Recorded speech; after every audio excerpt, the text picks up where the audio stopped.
call the meeting to order. That is 1 minute slow.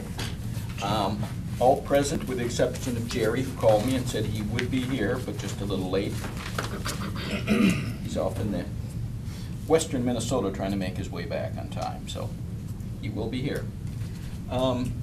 Any additions to the agenda? Any changes at all? If not, I would look for a motion to approve. I'll make a motion. I'll second. Motion by Pat, seconded by Kurt.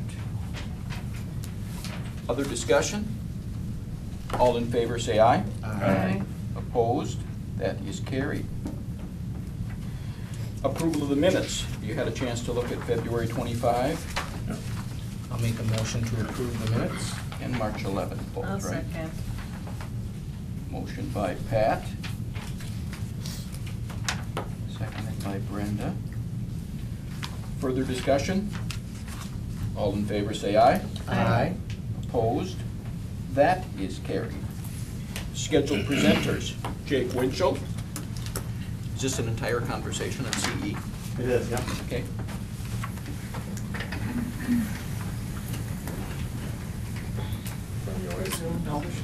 How about now?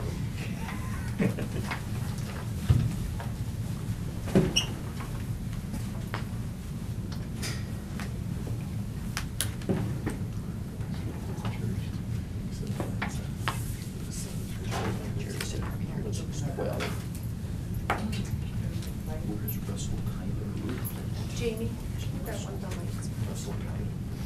All right. For my presentation, I thought I'd kind of give a community ed 101, kind of cover every topic of community ed from A to Z. Just to update you guys on what we're doing. Cover a lot of different areas, which sometimes it gets overlooked. So we'll kind of cover every aspect of community ed. Community ed was predicated when it was founded on two fundamental values: lifelong learning and community involvement. Through these categories that we hit on, you'll see that I think we do both of those very well. Starting with our youngest learners is ECFE, Early Childhood Family Education. We have Barb Monroe coordinates this for us. It's kind of our preschool. It's some educational things for our kids who are too young for preschool yet. It ranges from birth to age 5. A typical class has some parent and child activity. It's not always parents, sometimes grandparents come with. The class also has some parent education things where the kids and their parents break up. So it's kind of their first separation in the classroom. And then the child education piece too. We have a child educator, which is Nancy Fox, she's new this year, and our parent educator is Barb Monroe. From there, we also cover our preschool screening, or early childhood screening and census. By Minnesota law, all students must be screened before entering kindergarten. Kayla Ploss handles this. She's one of our preschool teachers. Screening is just a simple check for vision, hearing, development, and physical health. Also, Minnesota law also requires us to keep a population total of our 0 to 4 population in town. Very hard to do in Cannon Falls since we don't have a hospital with a birthing center. So we're getting a lot of our numbers from the state. The Department of Health sends us birthing records from Goodhue County, and so it's hard to do, but we're pretty consistent with it. We've kind of got it down pretty good. From there, they go on to preschool. We have a couple different options for preschool. First is our half-day option, which has been around forever. We have 3-year-old classes, we have 4-year-old classes. This year we only had one section of the 3-year-old preschool. So down a little bit this year, but actually I think those numbers moved over to a full-day option, which we'll talk about a little bit later. 3-year-olds taught by Kayla Potts, who also does our screening. That class just meets 2 days a week. It's 8:30 to 11:30, or 8:30 to 11 a.m. And then we have our 4-year-old section, which we have 2 of those. Michelle Bernadotte is a new hire this year. She handles those 2 classes. One class is Monday, Wednesday, Friday. The other one is Tuesday, Thursday. And in these classes, it's not your old preschool that where we're singing songs and playing games. There is a curriculum that we follow, and those teachers actually right now are developing power standards to help align with the rest of the school. And they collaborate with those preschool or those kindergarten teachers to make sure that we're getting these kids ready to enter kindergarten. So that collaboration this year, about 3 or 4 years ago, we moved to elementary school, and that's really helped us out a lot as far as making sure we can communicate with those kindergarten teachers, make sure these kids are getting ready for kindergarten. And this year, Derek's done a great job including all our preschool staff and all the elementary staff development stuff, and that's been a great help for us as well. Average class size is 18 for those 3 sections, which is pretty good. We have pairs in those classrooms as well. So, full day preschool. This program was new, I think, 4 years ago. I think my first year was the first year we ran this. It's become our most popular option. It offers working parents flexibility with their schedule. We're open from 6 a.m. to 6 p.m. It's kind of a hybrid program between our Cannon kids and preschool. It is preschool, but since we're open at 6 a.m., we can't have a teacher there at that time. So it's kind of some Cannon kids before school, and then at 8 o'clock our teacher comes in and teaches till about 3:30. And then after school care is available for those parents who need it as well. Last year we averaged 18 kids in this one class last year.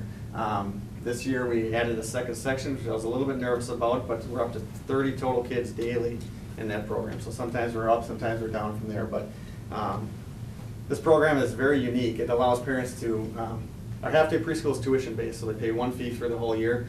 This is pay as you go. So each month we get a schedule from parents. They'll tell us what days their kids are coming. One day they might be here 5 days. The next day they might be here, or the next week they might only be here 2 days a week. They pay per day, so it offers that flexibility for parents who have a changing schedule. And it also allows, instead of going to daycare, it allows them to get their preschool as well. Just like our half day, we do have curriculum, power standards, and they collaborate with the preschool, or the kindergarten teachers, excuse me. Kindergarten Extension, this is our Cannon Kids Kindergarten program. Unfortunately for Community Ed, we're going to lose this program, but overall I think it's good that good for the kids. I know it's good for the kids that they'll have that consistency of all day, every day kindergarten next year. But it offers kindergarten curriculum on the non-kindergarten days for kids currently. Our teachers collaborate with the other kindergarten staff to make sure we supplement what they're teaching. We're not teaching the same stuff, we're supplementing what they're doing and building upon what they're doing in their other classes. This year we have 23 total students in this class. We have Joyce Esker and Rachel McNary are teaching these 2 sections of this program. This is our Cannon Kids, also called school-age child care. Kind of like our full-day preschool. It's open from 6, that's a typo there, 6 to 6, 6 a.m. to 6 p.m. Full-day preschool falls underneath this. Kindergarten Extension falls underneath this. So then we offer the before-school care and the after-school care from 3 to 6. This year we have 176 total registrations, and you talk to our people who work in, we don't have that many kids there every day, but that's how many kids are signed up. You talk to our staff down there, some of them have been there 20 years, and they say these are the biggest numbers we've ever had. So I think that's a testament to our staff down there. They've done a great job. Youth Enrichment, we do lots of after-school enrichment stuff, lots of stuff in the summer for kids. These pictures are here from the Prairie Fire Children's Theater production that we do every summer. We also do after-school drawing classes, after-school math classes or math club, drawing club, stuff like that. It's been a big hit with the kids. So far this year we've had 109 kids sign up for the various classes we offer here. Sometimes they're local people who are teaching these classes. Lots of times they're outside companies who kind of do this for a living. They'll travel around the area and run these classes for kids. Recreation, this is kind of, I think, what Community Ed is associated with most. We do our sports, our camps, our leagues, activities. So far this year, 322 registrations. Some of our popular things are the baseball camp, the volleyball camp, baseball league in the summer, stuff like that. Plans for the summer, we always do our baseball and softball for grades pre-K through grade 8. We're going to try a youth basketball thing this year, boys and girls. First and second graders aren't doing too much during the summer, so we're going to do a first and second grade basketball at the elementary school where we can lower the hoops, try to get some kids interested in basketball before other things get them. We also run plenty of camps. So, adult enrichment, getting into our adult learners, various classes, general interest classes. We do day trips, recreational things for adults as well. These numbers are always a little bit lower, but we've had a good year. 150 registrations to date. A couple cool things we're doing this year. This Learn to Read by Reading class. We have a former teacher doing a class where she's teaching parents how to teach their kids to read, kind of tricks to help them read. Zumba, which has been new this year. We actually have 2 sections of Zumba, a fitness class, which is very popular. Yoga Fit's been very popular, and then we always do our AARP 55 Alive classes, which offer a discount on your car insurance if you complete it. Adult Basic Ed, we are part of the Hiawatha Valley Consortium with Goodhue, Kennewanamega Lake City, Red Wing, Wabasha Kellogg, and Zabrona Mazeppa. Through this, we offer GED classes and testing, and also English language classes. This is the first year we actually have not offered any of these classes in Cannon Falls. Typically we have, but budget issues in the consortium, they control the money. They decided not to offer classes in Cannon Falls this year. So anyone in Cannon Falls looking to offer these classes, we send them typically to Red Wing or Zumbrota. We also do all the facility scheduling for the district, and it's actually a very time-consuming task. 15 high school sports, we do all their practices for them. 38 outside rental groups so far this year, 21 youth sports teams that are trying to get in there as much as possible. So far this year, 2,850 total reservations for a total of 7,394 total hours of facility rental time. And the outside groups pay rent on that. Obviously, our high school sports do not, so there is income coming from that. When you say this year, that's this school year? Yes, yep, this school year. Just a couple of cool stats to finish up with here. 63% of our current kindergartners in Cannon Falls have come through our preschool program. 76% of them have been involved in one of our early childhood programs, whether it's Cannon Kids Kindergarten, ECFE, or preschool. And then 88% of the kids in kindergarten right now have already been through a community ed activity. So it's kind of a quick update on community ed from A to Z. If you have any questions, I'd be free to answer any of them right now. In the first slide, you talked about the ECFE, and I think it's 0 to 5 years old. Yeah. How does that differ from our preschool classes, which are for 3 and 4-year-olds? Yep.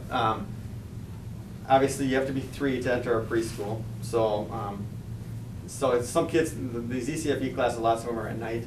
As you can see by the stats, these kids are either going to preschool somewhere else, or they're not going to preschool, so they're maybe just doing some ECFE classes.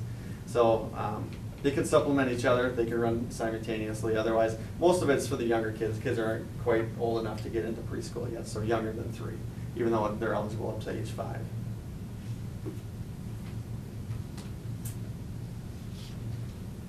Any other questions? You know, I always had a hard time keeping track of everything. Some off days, some 5 days, some 0 to 5, some 3 and 4. After seeing this, I didn't see why. Yeah. A lot of stuff we Yep, lots of different options. We do a lot of stuff to supplement the K through 12 system. You know, Cannon Kids Kindergarten, or we do after-school enrichment classes to supplement what they're learning. We've done math class in the past with licensed teachers from the elementary school. Beth, when she was principal, let the teachers leave at 3 o'clock to lead an after-school math class or an after-school reading class, so to supplement what they're doing during the school day. So. And we gotta keep in mind that we also have him doing full-time AD work. I mean, no other school does it this way. You're doing all of this and the AD stuff, and he just keeps a handle on all of it, so. Great job, great programs. We got great help. Yeah, we get lots of good compliments on this program. Good job. Thank you. Okay, thank you.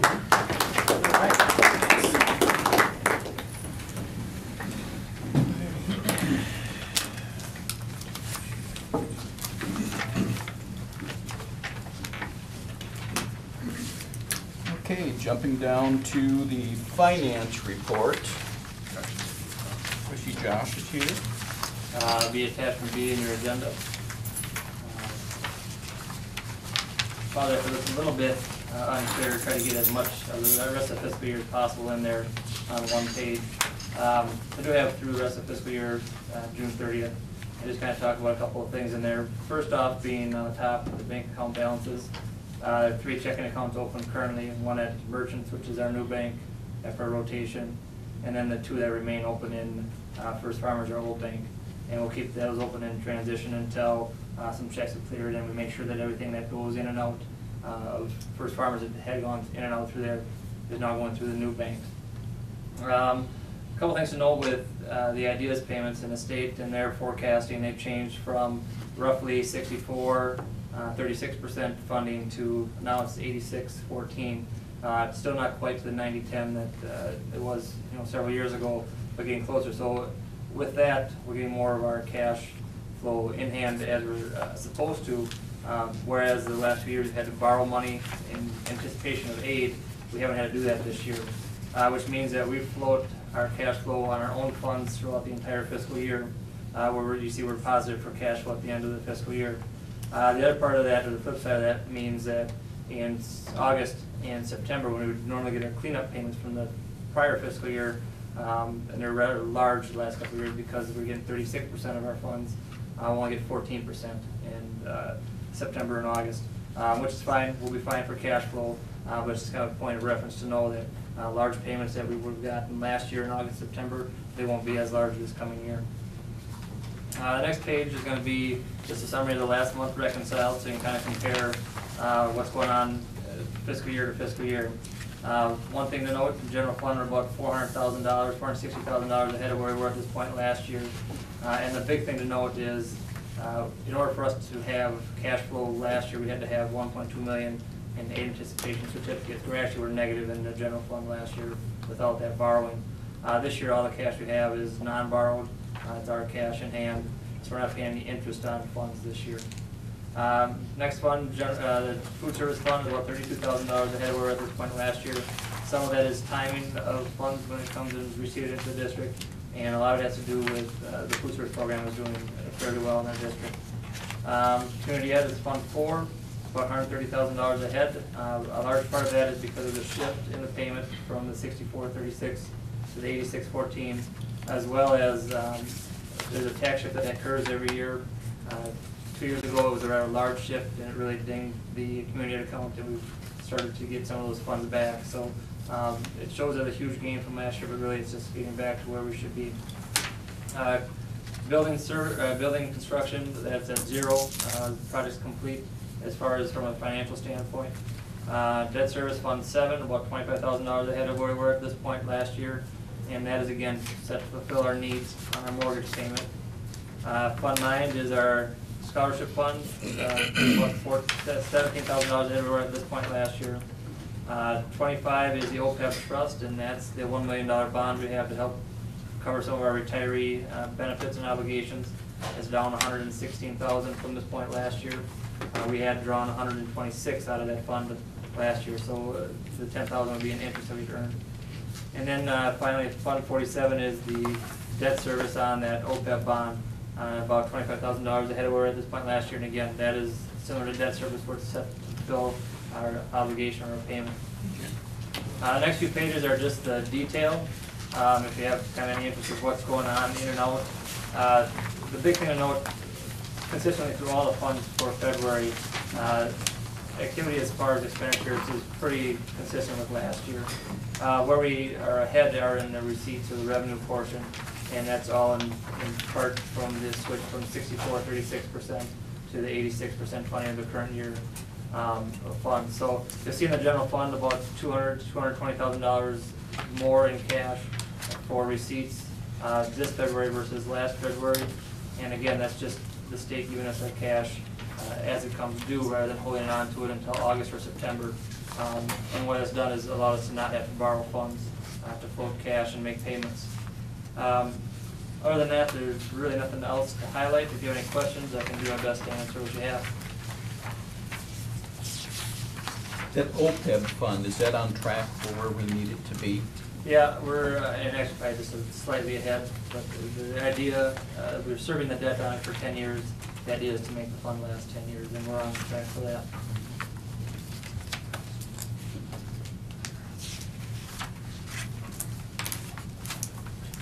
Any questions for Josh? Not, I would look for a motion to approve. I'll make a motion. Motion by Kurt, I'll second.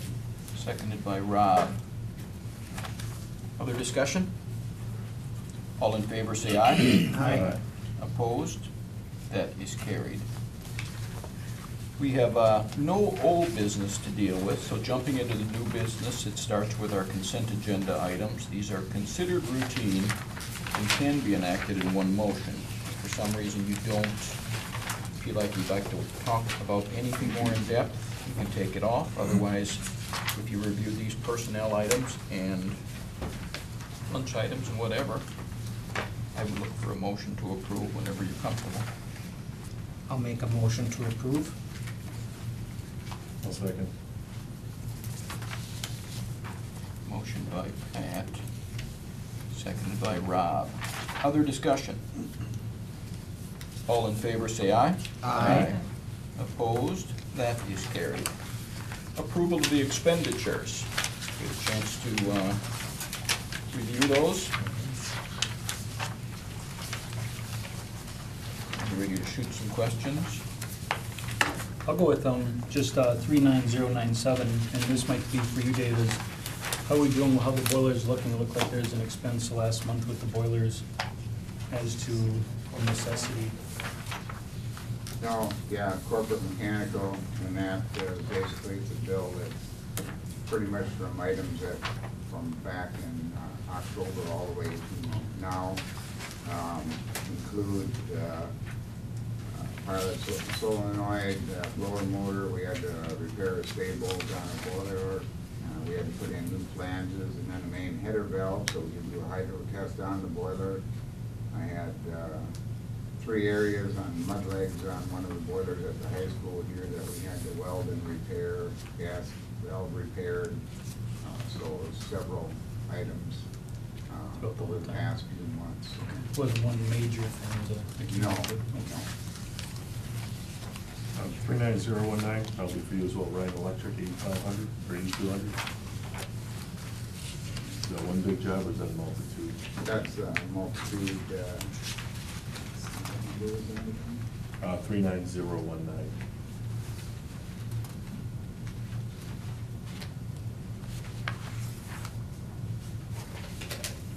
Yeah, that was, had to buy some ballast for our walk lights out here.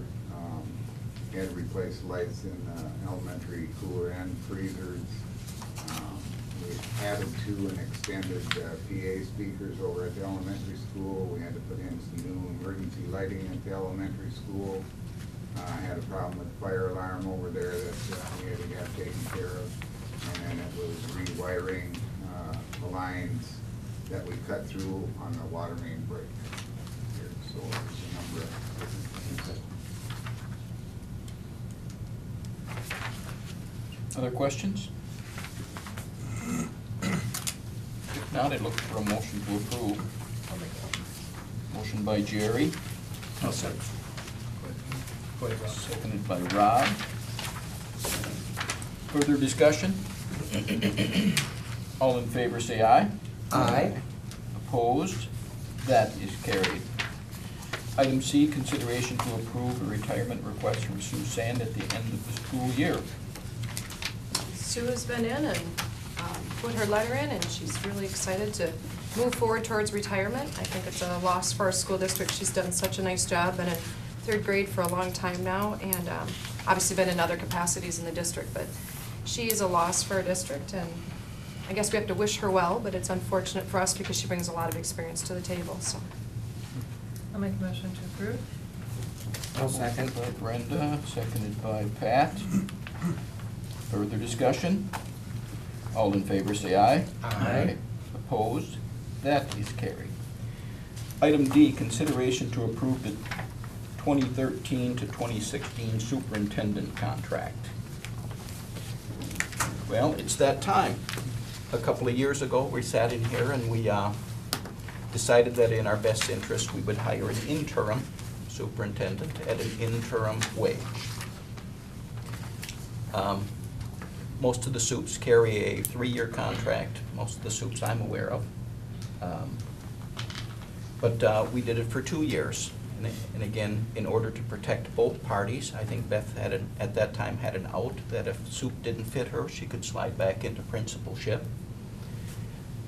And it's time to move forward with a full-time principal or superintendent. Certainly, if you look at the what goes on with superintendents, there's been quite a bit of turnover, and this is a good thing to be able to lock our SUP up for what I think is a 3-year contract. And a lot of pluses for us.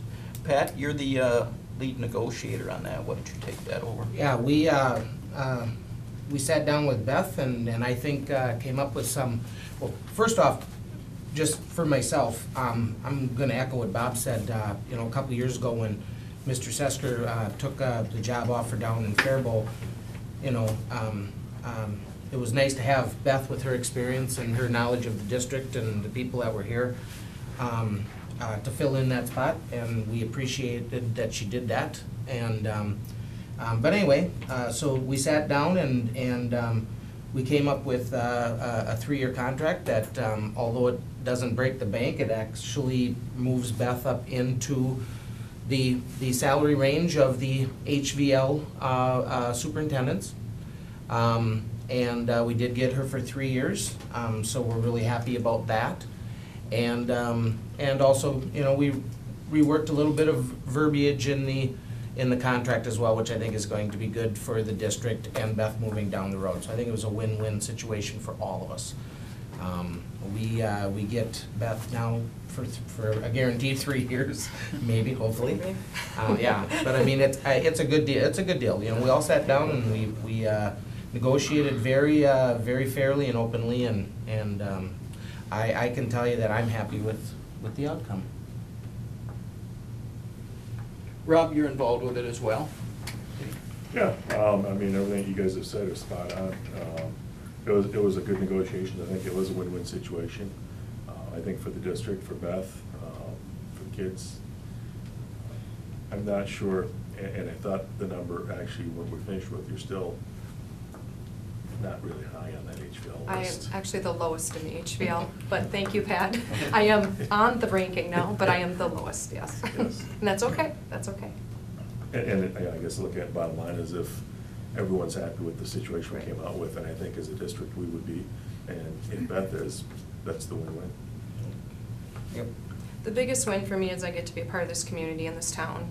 And really, I don't care if I rank the lowest there. What matters the most is that I get to be a part of this town where my kids are going to school and in Derek's building every day, and I get to go to a place that I love to work at. So I do believe it's a win-win for everybody, I really do. So thank you for 3 years, because I love this town and I want to be here, so thank you.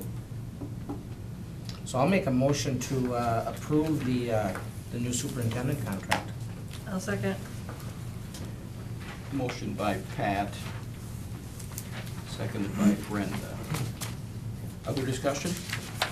You know, what I do think is important is that superintendents seem to begin in that 120 range as far as where they are. And this is public information, so, you know, unless we discuss the contract terms, which I think we should do. Pat, do you have a handle on the contract terms, what they are? Yeah, there's, it's a 3-year contract, starting out at 110, 112, and 114.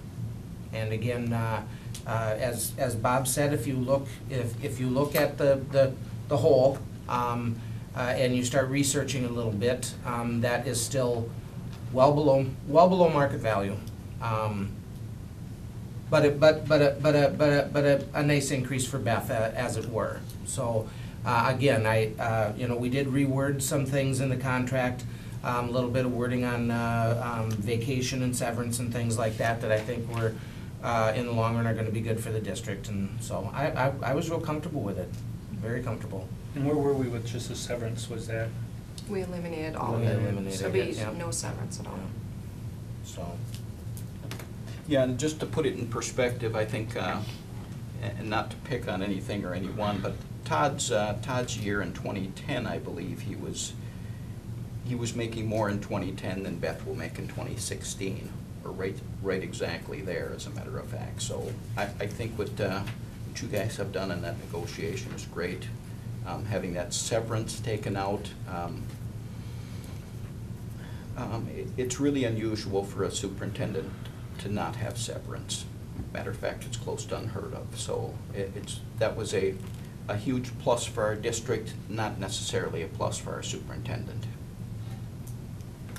So, But just if I can go another step further, I'm just gonna tell you though, really, you know, a couple years ago when this was all being kicked around, it was a big leap for us. Tim, you've done a great job. Derek, you've been a great addition. I mean, our whole staff, Lori, Josh, you know, everybody.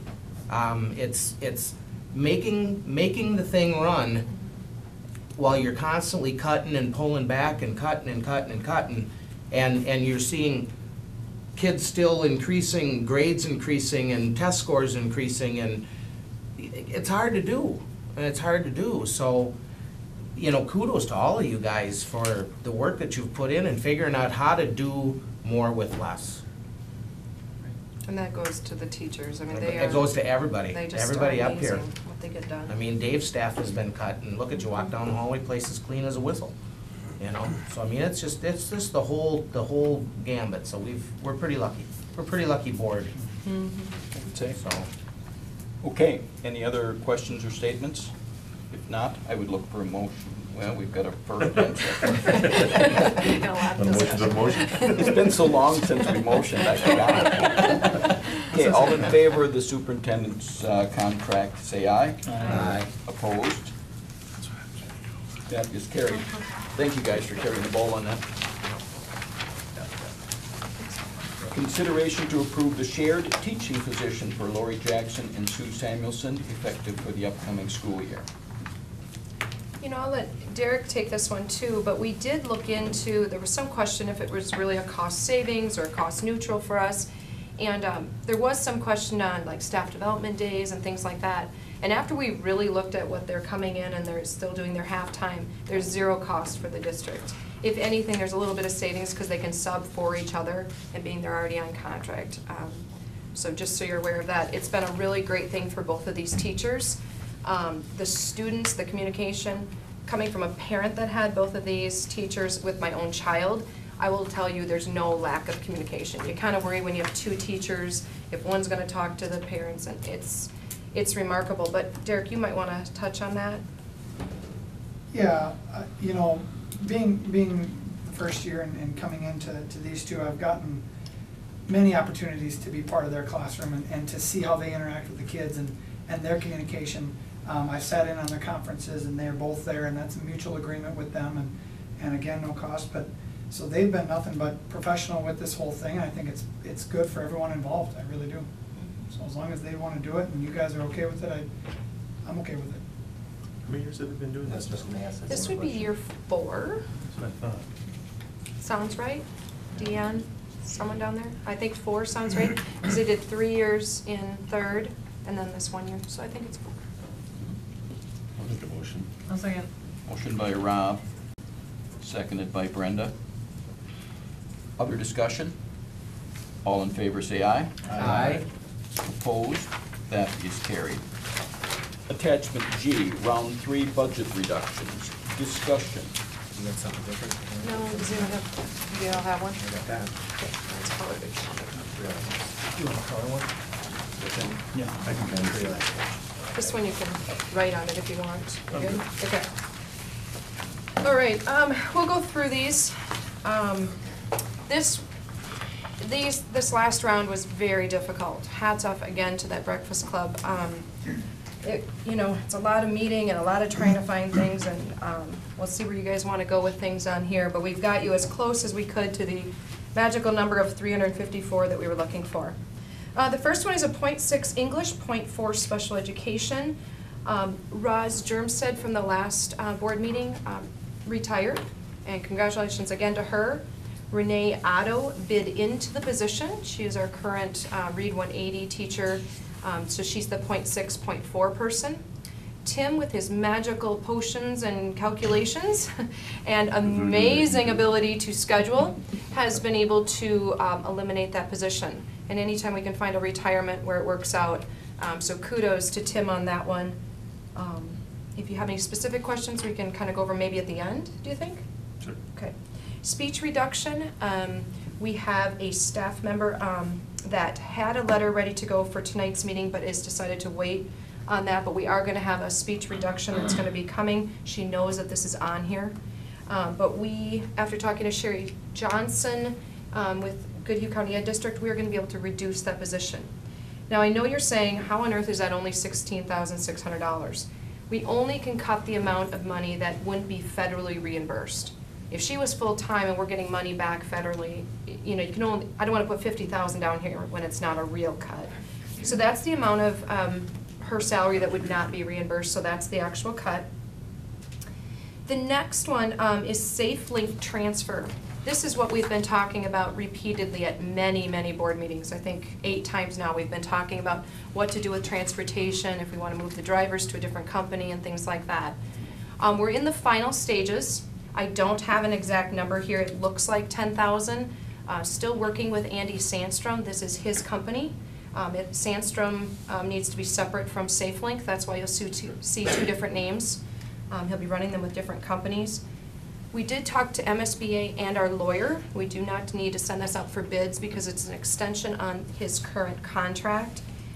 Right now, if I was a guessing person, I would guess anywhere from $6,000 to $10,000 savings because we're looking at realigning some insurance things. This number is not a solid number, so you might want to note that. I will keep you up to date on that. We'll know more by the time you vote at the next one. But no matter what the savings is here, I mean, even if it's $2,000, it's a savings. So that's something we'll be looking at. The next one, 10 cents lunch increase. Believe it or not, this is not us making this decision. The state, and you guys have heard this before, again, is mandating that we increase lunch prices. By 2016, we need to be at, Lori? 252. 252. And so if we need to, yeah, 252, there you go. If we need to get there, I don't want to pound our parents in the year 2016 and increase their, the price of a meal by 25, 35 cents. It is better to do this way. It's revenue for us, but again, it's a mandate. Why they mandate what our lunch price has to be when it does nothing for them, I don't know, but that's what our suggestion is to you. It's $12,500 for that. Staff development, this one was a big discussion.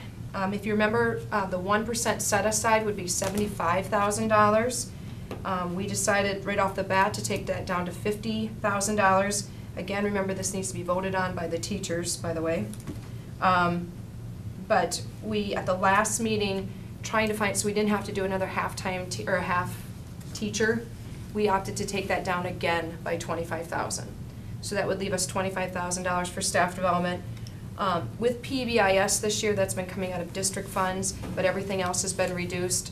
Principals are doing a nice job, but we want to have something in there for this iPad initiative, the one-on-one initiative that's coming. We've got to have some funds in there. You can't just hand out iPads and not have training that goes along with that. So that's why that number, we really cannot have it go to zero again. That was really hard. The next one, I think I'm actually going to have Derek explain because he does a much better job of it. Would you mind, Derek, real quick? Sure. Both Tim and I and some others have just kind of taken a step back at our paper usage, and I think through a couple of different ways we can reduce our paper consumption, and also we're looking at there's a couple things happening at the elementary with the supply lists, and we're looking at a company that will purchase all the supplies. If you wanted to go through this company, our PTO is heading that up, and because of that, we can put on a ream of paper on that supply list and get it for a very good price, which is basically a pallet of paper. That will be coming in.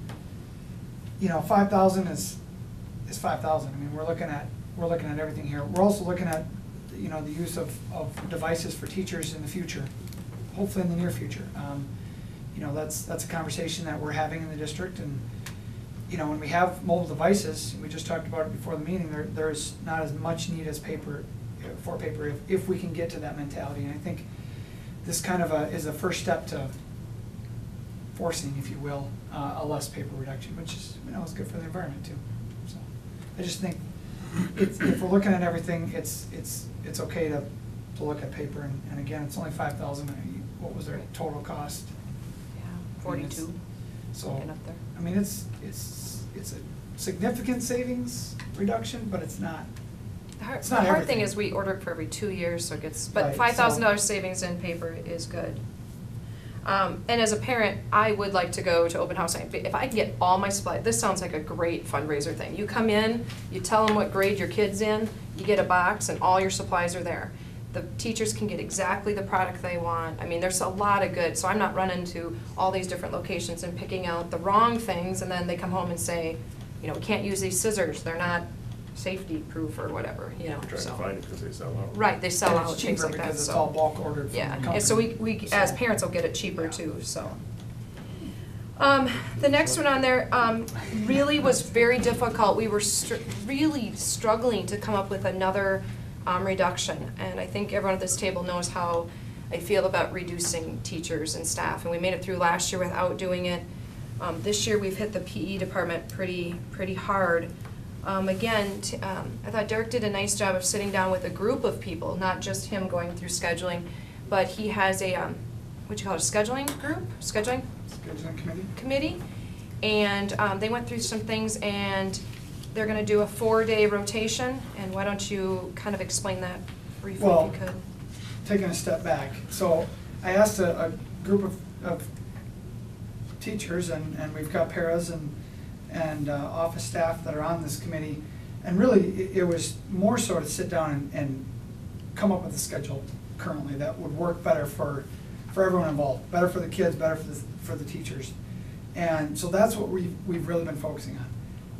However, you know, in the event that, you know, that we have to cut some more, we have to come up with alternatives. And the scheduling committee is more so just in the beginning stages of it, but we know that we can come up with a schedule where if PE were to get cut, we would make sure that we continue PE every day.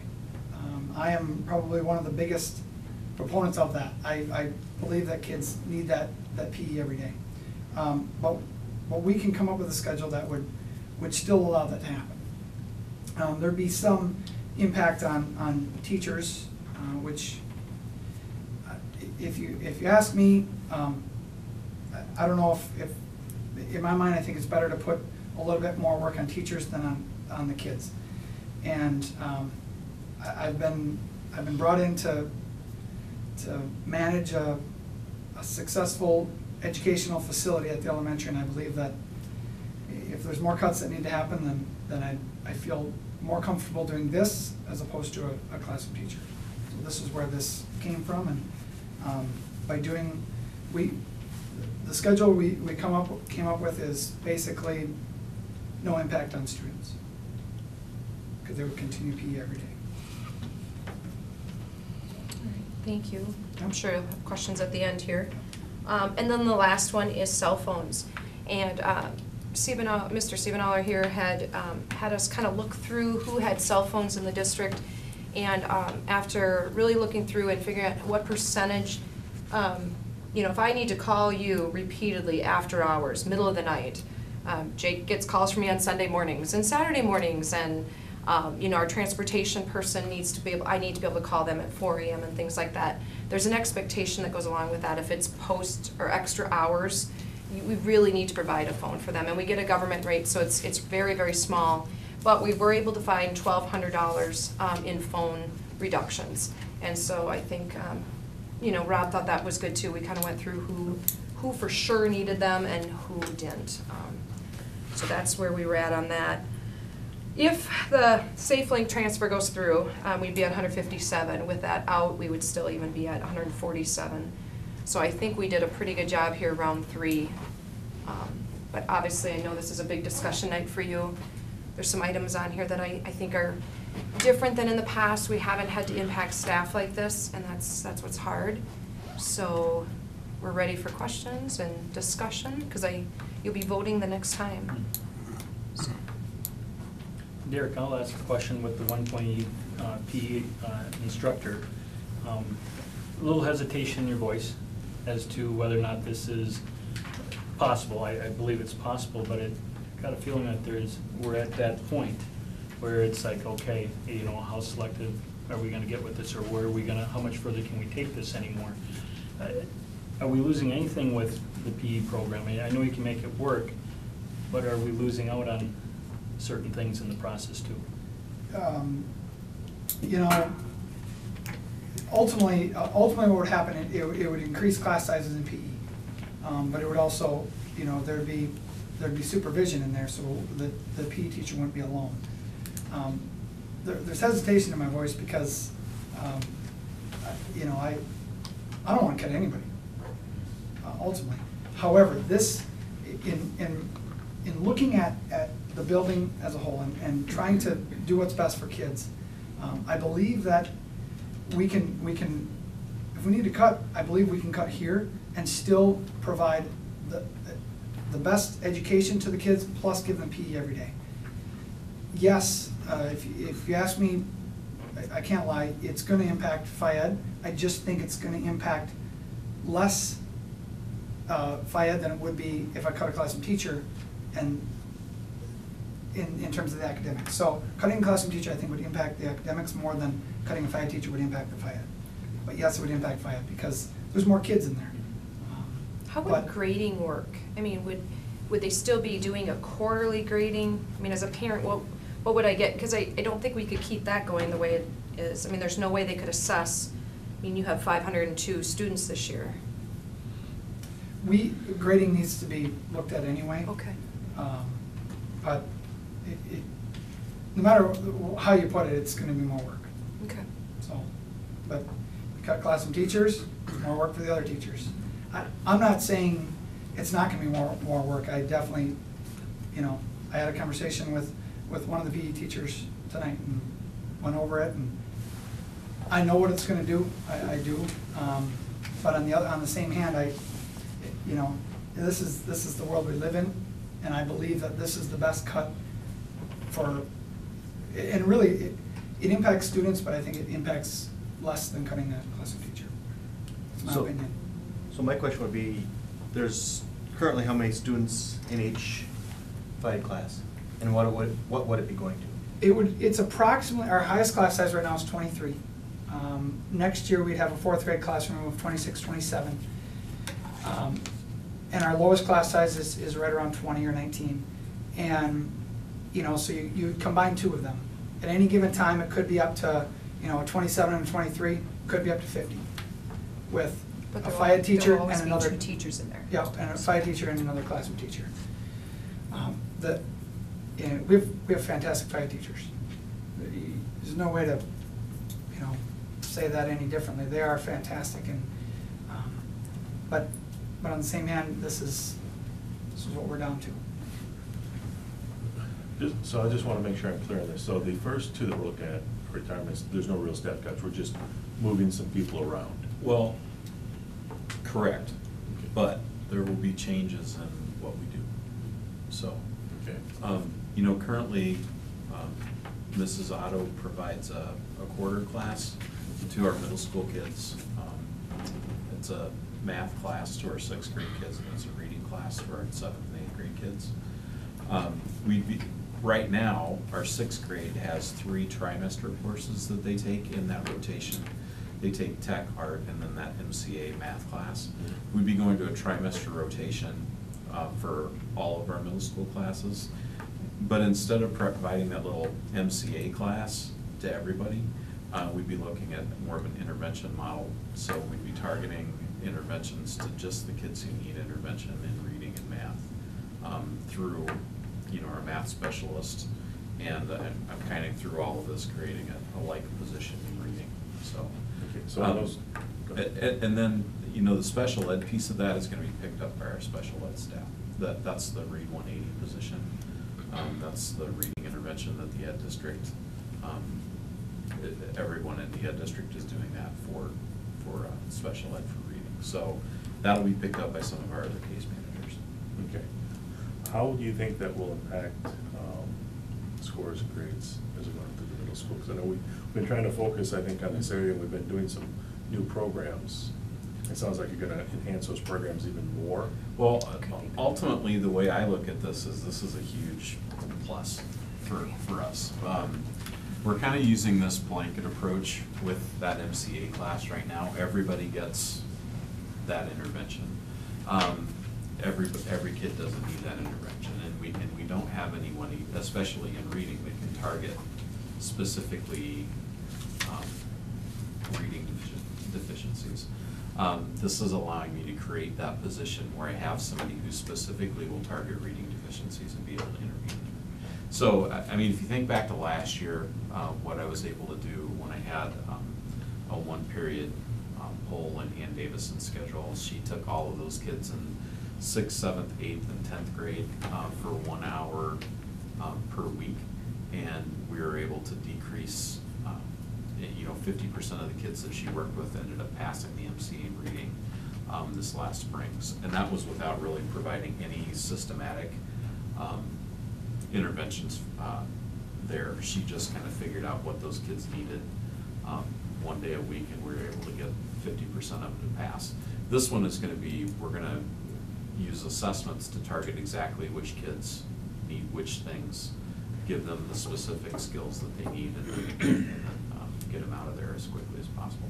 So it's kind of, think of it in terms of RTI at the middle and high school is what we're going to be, where we're looking at this. So you're actually, I mean, I know it's not a step cut, but you actually like the way it's turning and shifting. I do. I do. This is one of the big things that was on my agenda to be able to do. And honestly, part of that is being created by increasing some class sizes, because with the 0.6 English, it means that some of my middle school classes right now are in 4 sections of English. They'll be going to 3. I've got that big sophomore class that's in 4 sections of English. Sophomore English will be going to 3. But those are doable things, especially when we're finding those kids who have specific needs and we're targeting skills to those. What we've known in the past is that, we've had small class sizes here in this district, and it hasn't really shown increases in reading scores. Okay. We've had, by changing curriculum, we've been able to, slowly make increases in small incremental steps. Now we're actually looking at it a different way. We're diagnosing what's wrong with, looking at every student, what they need, providing that skill, and then being able to intervene more quickly and a little bit more agilely than we've been able to in the past. So I'm looking at this as a big positive. It's going to really enhance what we can do. Okay. Now, with all this being said and done, it looks like we're about 30,000, 32,000 away from our goal. And finance met, right? Did, and I wasn't at that meeting, but Josh went over the fund balance situation with them. You guys had indicated, and finance had indicated to us, that they were willing to go up to $70,000 perhaps of the fund balance, and depending where you guys vote on this last round of things. This really is as close as I can possibly get this group. Even if we were to sit down and meet again, even as an admin, I mean, we were really struggling to find anything else.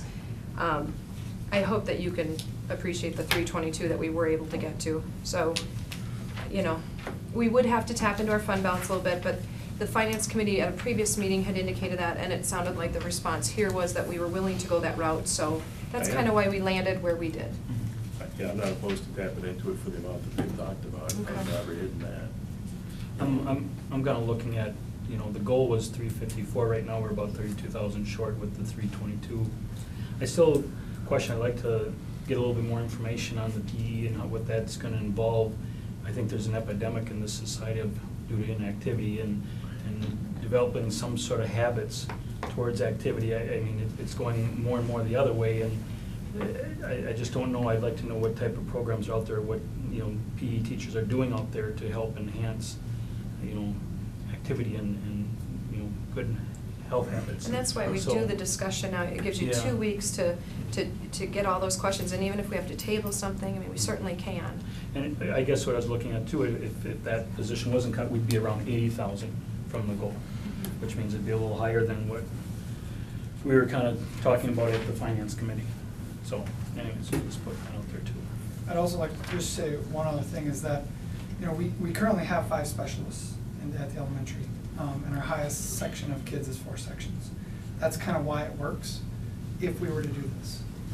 So, we used to need 5 sections, and at this point, I don't think we can predict that we're going to have 5 sections of a grade level anytime soon. And so it gets us to 4 sections of specialists for 4 sections of grade levels, or 3, which we're already down to in 4th grade. So. But if we wouldn't have to, you would be looking, like I hear from Tim, it sounds like this actually works in his favor. This is something that he's thriving to do.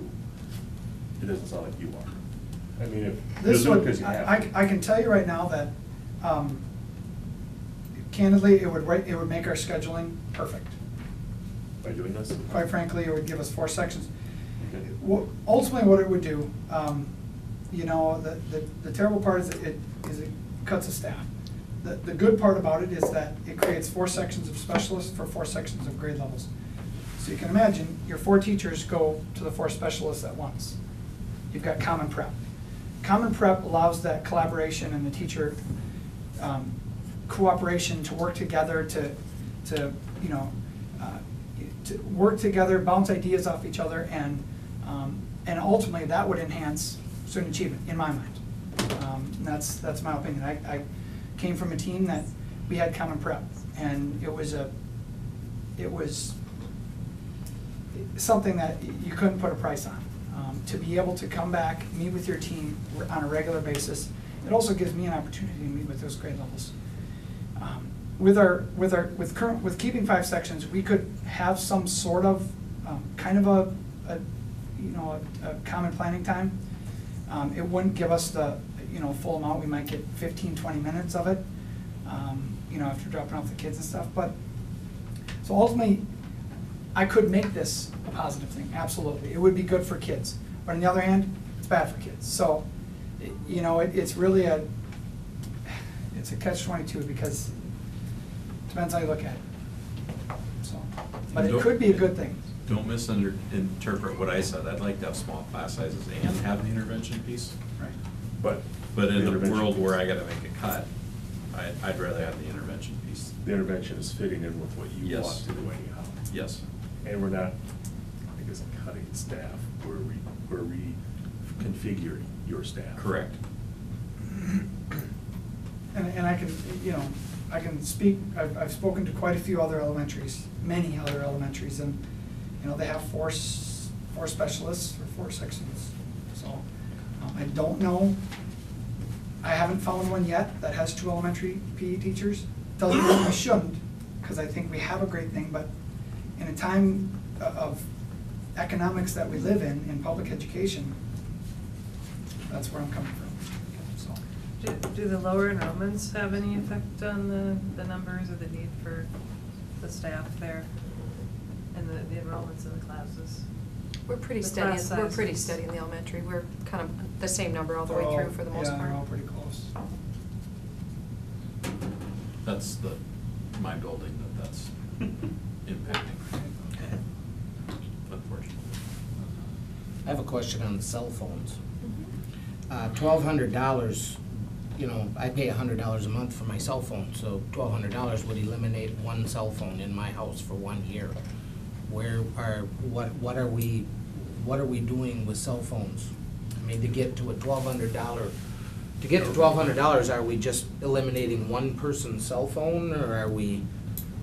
I mean, One of them is here, Josh is. Essentially too, it's $50 a month. Yeah, for we get the government rate. I do call Josh a lot, but it's one of those situations where we've talked about it, and I don't need to call him at 4 AM, and I don't need to call him at midnight, although that's happened. He works late, that's when he works, so I do call him on it, but we've talked about it. There's just some people that, I don't have to have that contact with outside of that day.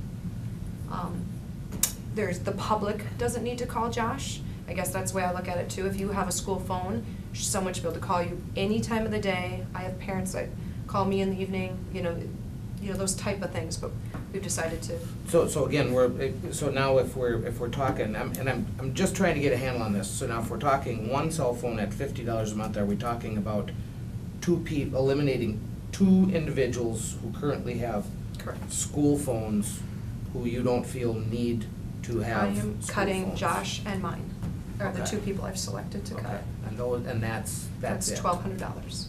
Okay. How fast did Josh's phone come across your desk? Huh? Well, it won't be With till the end of the relief. year. Oh. I feel like I got a new contract. It's what we're gonna do. I'm giving up my cell phone and Josh's. So that's what we chose to do, to get to the 1,200. Right now, we're kind of in crunch time. I feel like we gotta come up with everything, and so. I'll just give you my quick viewpoint of it. We've done a lot of cutting and we've done a lot of pulling back on hours in a lot of different areas, and so if we need to get a hold of individuals, it could be vital to get a hold of people because of lack of people here.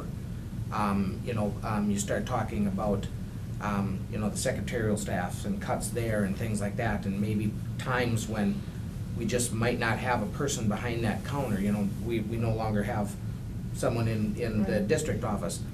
$1,200 is $1,200. I don't want to cut off the nose to spite the face. I want to make sure that if somebody needs to get a hold of somebody, they can get a hold of them, and that's my bottom line. I mean, we've done a lot of cutting, and I'm not going to sit and sneeze at $1,200, but in the grand scheme of things, it's almost minimal at best. And I just want to make sure that if you were to go ahead with something with the $1,200 savings, that if we need to get a hold of you, we can, or if we do need to get a hold of Josh, we can. We are both in understanding. I can run down who gets them, just so you know, because I think it'll be very obvious that they need them. Derek and Tim. Lori, obviously, with morning, I have to be able to wake her up at 4 a.m., tell her the roads are bad, and she gets many calls from me. Wendy Robinson has bread and milk deliveries. She cannot sit in her office. They buzz her when she's there. We need her to have a phone. And Dave Davison. So we're down to 5. Josh and I will not have them. So those 5 people, in my opinion. Oh, and Jake. Sorry, 6. Sorry, I got 6. Jake. Oh, Jake, we didn't tell you. And again, I call him. I mean, he has to have one. Of all the people, I mean, Jake needs one the most. Bethany is one of the most. No, I'm okay. I want those 6 people to maintain their phones. I've talked to Josh. I feel comfortable with the reduction. So. Now, here's a question then on the other side of it is, can you maintain your phone on the government rate but pay for it yourself? So you get a reduced rate. I don't know. I guess we've never looked into that. We can talk to him about it. It sounds like it's cheaper than almost any other plan out there. It's cheaper than mine. It's much cheaper. You're gonna open up the door to have all the employees want to be on there. That's what I would fear, is that really, maybe there's someone in the past that we've cut, or, then why couldn't someone else get in on that? My stance on it, and the reason I bring it up is I get calls all the time on my phone. I don't ask for it, for anyone to pay for it. Phones to me are like cars. You need them for work. 12 young kids have them paid for by parents. To me, cell phones are as common as pencils used to be 30 years ago. Everyone's got one. Everyone uses them. I do question the district, and I don't question who's got them. But I always like to revisit this to go, okay, where and why do we need them? And who should be paying for them? That's really where I come from, why I asked that question, when I did ask Beth that. And I didn't think Beth didn't need it, just to make that clear. No, I didn't feel that way. You don't need the cell phone. I didn't feel that way. So, it's $1,200. We're down to the bottom. I mean, we're cutting $500 in site managers. To be honest, I'd rather have that back than my phone back. I mean, I'm worried about a lot of things on this list. So, it's just cut time. We all it is what it is. So, we're okay. Josh is okay. We're gonna be good. So, any other questions for the principals, myself? Well, we've talked about SafeLink, and we've looked at alternatives from selling our buses, everything else, but this one's kind of sneaking through, if you will. That's not the right term, but we haven't really come to terms with it as well, and we can table it if you want. I thought we'd have that contract a little sooner, but I'm really good with it, but I don't know if the community understands what we're doing or what our outcome may be, which essentially is keeping our buses and continuing to have them owned by the school, but having our drivers employed by someone else. And that someone else would be in charge of, well, go ahead, Rob, Well, the insurance would be split differently. We would still own them. We would have to insure that, but there's a lot of other insurances that we do carry that wouldn't be our responsibility. Dispatch wouldn't be our responsibility. Routes, I think, we more or less split. We would have say on it, but we wouldn't be responsible for that. Para, we wouldn't be paying PERA anymore. Right. Workman's comp goes down. With the health reform that's coming, I think that's our biggest Yeah. one, is SafeLink, because they have less than 50 employees, don't have to worry about the health insurance.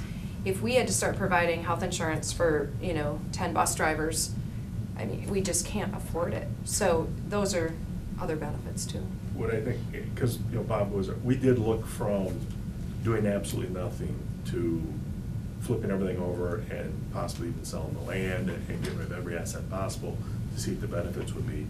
And then we looked at everything in between it. And this one really is, and even Beth said when she talked to other soups, if they could have done this, they'd have done it. They're all trying to, Yeah. they're very They jealous. either jumped one way or the other. They didn't find a happy medium, which I think we're doing. At this point, it looks that way, where we'll retain ownership. We're not giving up any assets. Now, when buses need to be bought, will we need to? Yes. I mean, but it does free up a lot of admin time on certain things that are going on. And like I say, I think the future is good, especially with the healthcare reform coming up and some different cuts and savings there that we'll get. I think it's a good happy medium. I don't know that much about the details, but because we're not giving up our buses, I mean, it's not where there's no turning back. I mean, Right. is it a one-year contract or what We're is gonna the do situation? 2 to align it with the mechanic one as well, yeah. Yeah. All right. But so we can turn back if we wanted to. Absolutely, take them that's back. probably the best plus, yeah. I guess in reference to everything, I just don't, to me, I think it's just, we've heard little bits and pieces of SafeLink, and we've talked a little bit about contracting out, and we talked a little bit about leasing. I'm just wondering, knowing that there's savings there, if we could, I don't know if we need to table it, but somehow get more information on it. Sure. So if we're gonna go at the SafeLink, if we don't know what we're even gonna do with a contract out there yet, I'm not so sure we want to even establish something yet until we know what we want to do as a district Right. with everything. You know what I'm Yeah. saying? I think it's on, to me, it's on here just for acknowledging more than Yeah. anything. I don't know when the contract's gonna be done and what the two numbers are gonna be. We've but- met for quite a long time today, and Did you? trying to finalize who's in charge of the kids. If there was an accident, coverage on the driver and coverage on the bus is very clear, but it takes insurance companies a long time to kind of figure out what the insurance is on the kiddos that are on the bus, so. Okay. I wouldn't have a problem if we table it until it's all Sure. cleared up, Yeah. personally. Yeah, I don't think we're I'd- making a I'd motion. No, motion. and Yeah. there's Right. these are just discussion tonight, that's what we're trying to do. If you've Yep. noticed the last 8 meetings, we've talked about transportation every time, because we want this to be very clear. So this is just discussion tonight. Yep. My recommendation is if it's not ready to go by next meeting, certainly table it. Okay. Certainly, absolutely. I don't want anyone at this table to make a decision on Right. anything we don't know fully about. It's just silly to Right. do. Yep. Agreed. Thanks for bringing that up, Bob. But the other end of things is, we still have an old fleet, and we're gonna have to deal with that, that's an absolute. And I think But, that's, once we get this, whatever it is solidified, when we get done, I think our next course, I mean, we again went through inspection with 0 write-ups. We're solid today, this end of this school year, next spring, but I think we're gonna have to start, and I'm not in favor of buying cash like we used to. I think we're gonna have to start doing a payment program where we can buy and pay over a few years. I think it'll be a little bit easier to do. But yeah, I think it's gonna come. Leasing might be around. Yeah. Yes. Just becoming common. Okay, any other statements or comments? Derek, can I leave you open on the elementary PE if anybody wants to contact you via email for more questions, statements, comments? You okay with that? Yes, I hope that you will.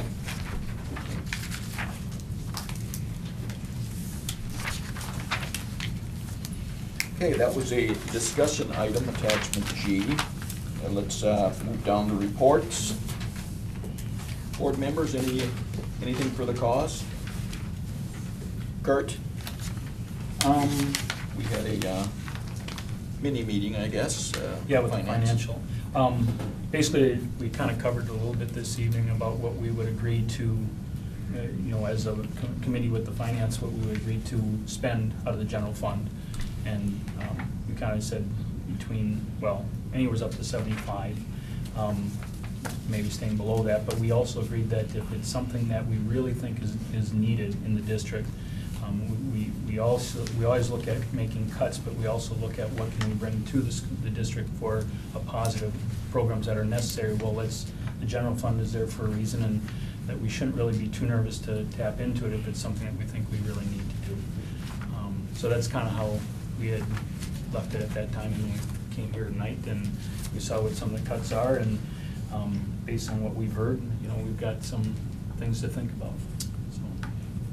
On that, if I could, I know you guys don't know general fund until what, September, what the fiscal year finally ended with. Is there any way to get kind of an update of how we've progressed through the year so far? If there's anything being increased, if we've decreased, we've got the water main out there. We still haven't got a bill on that, so. Okay.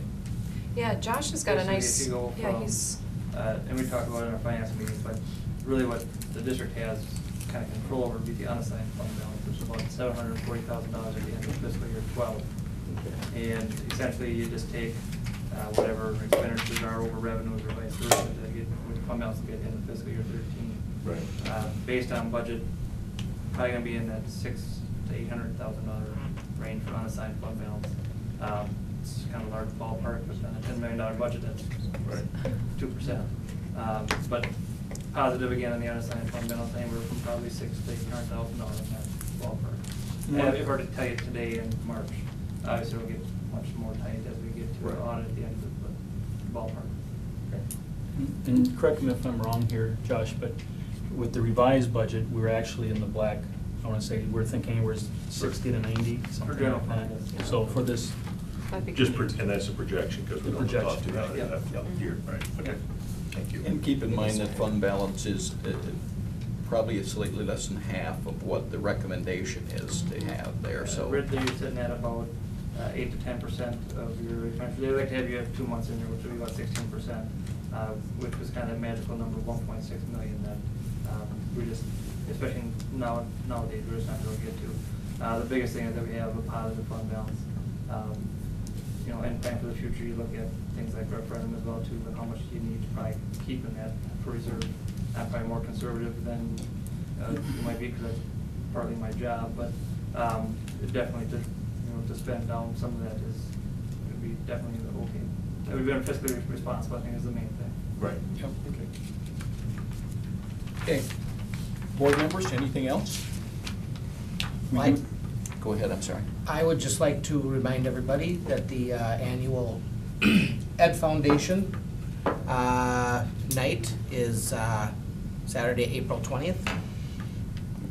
And it will be held as usual at Mill Street Tavern in the party side, the banquet room side. And I know that there's a pie in the face contest, and I think everybody in town should be putting their money towards Superintendent Beth Geese. And I think Vice Chair should get all of the money. He's much more appropriate. He's got short hair to wash out all that pie. Actually, I'm good with either one of you. I got one more thing too, Bob, and that is, talked a little bit about when you're in the field house, trying to get an idea of what we as individuals can do to help maintain the field house. Sometimes when you go around, and Dave's been doing a great job, but people are starting to, more and more gum being spit on the floor, and it's a lot more work getting that stuff cleaned up. And I know that going in there sometimes there's a lot of disorganization with kids being in there, some out of school. Sometimes it's even uncomfortable what's going on in there for people that are walking, that sort of thing, and how we can manage that better. One, to protect the field house and what happens. I know there's a hinge torn off a door again because of someone in there came out and just threw the door open and tore the hinges off again. But how do we control that? And do we make people accountable for what happens in there? Do we, this all costs money. Those hinges on those doors cost money. How do we address that? I did, after you and I talked, send something out to the superintendents in the area, and they do have a supervisor in there. But then again, we're tapping into those funds, and to pay someone even $10 an hour to supervise the field house could be could add up very, very quickly as well, but. I'd suggest when they built that after-hours stuff, you charge somebody $10 a month to use it. The argument was, well, taxpayers' money built it. It did, but taxpayers' money builds a lot of things that you still pay to use. And that's the reality of it.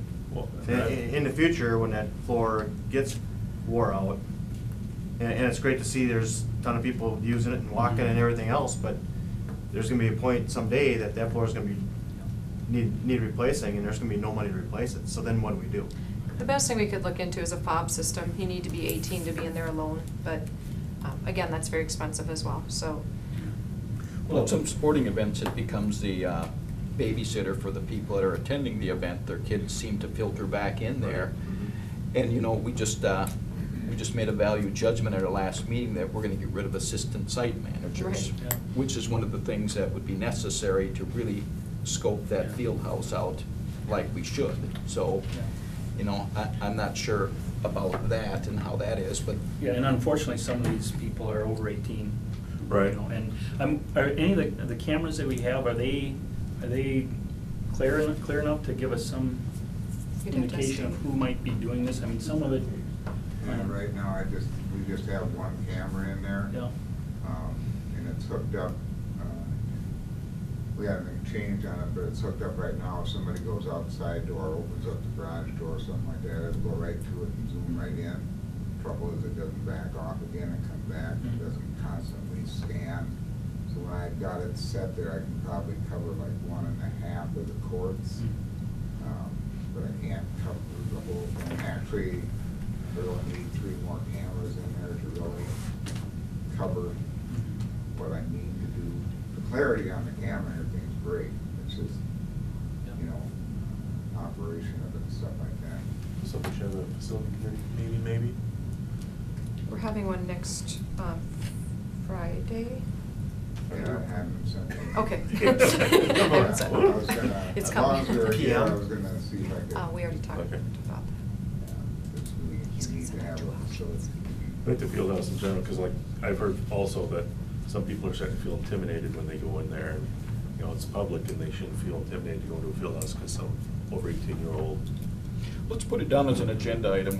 We're Okay. probably going past a little bit, and that would make Right. its own conversation, I think, pretty well.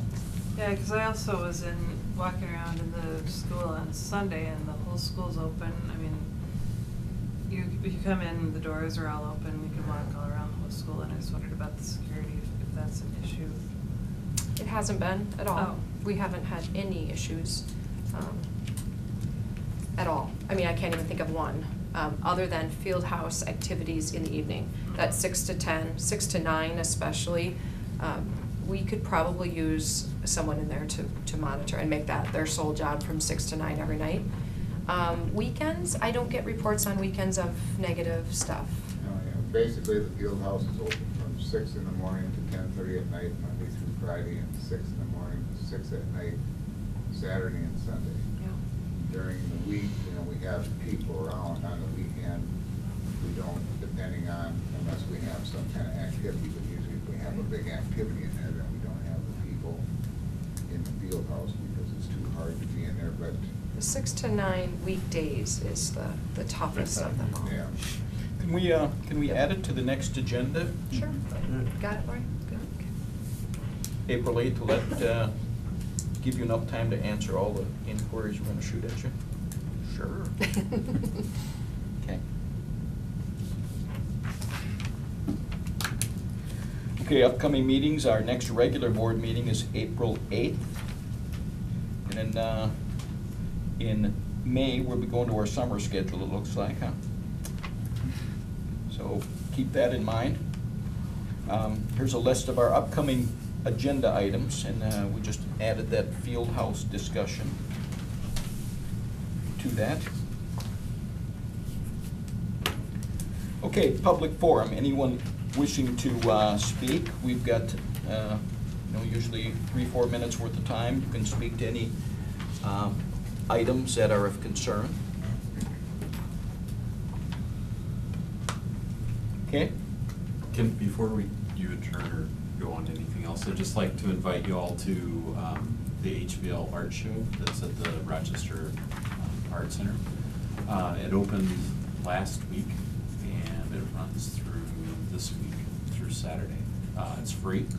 I was down there today with the other HBO principals, and we have, I think, about 10 or 12 exhibits. And this was kind of organized by Kevin Cradell at Pine Island, and I think we're gonna continue this as an annual event. So I like it. It's very nice. it's nice Yeah. to see some of our students who have that talent be able to have their artwork displayed in a nice public forum like that. Thank you. You've got a couple people. I guess, as the elementary bio teacher, this cut would definitely affect my program from my eyes. And so I'm going to send you all an email with the concerns I have. But you are welcome to come ask me questions also. Thank you, Sue. Michelle? What time does the school board meeting start? Because on your website, I think it still says 7 o'clock. So you might want to update that. Yeah. The district website says 7 o'clock, school board meeting. Are you going to the new site or the old site? I don't know, it just says school district 252. Or we go to the same site I It go lists to. all you guys on there, I don't, it's the black site or black background, I don't know. Can we get rid of the old That's site? our old site. We have asked Linda many times to give her the old site. The problem is if it's ever been in your domain, Rob, am I explaining this right? I'm probably using words I should be, but it's very difficult to do if you've ever gone to that site before. But we can't technically just close it down. Okay. You can't adjust Can you the time. redirect? We can't adjust the time. Yeah. Well, I don't know if we can go into the old site anymore. Can we, Rob, at all? Do you know? You'll look into it? Thank you. I appreciate that very much. She told me she can't change things on the old site anymore. Okay, They team. could go away. I make a motion to adjourn. I'll second. Jerry made the motion. Rob has seconded. Any other discussion? All in favor of adjournment, say aye. Aye. Opposed?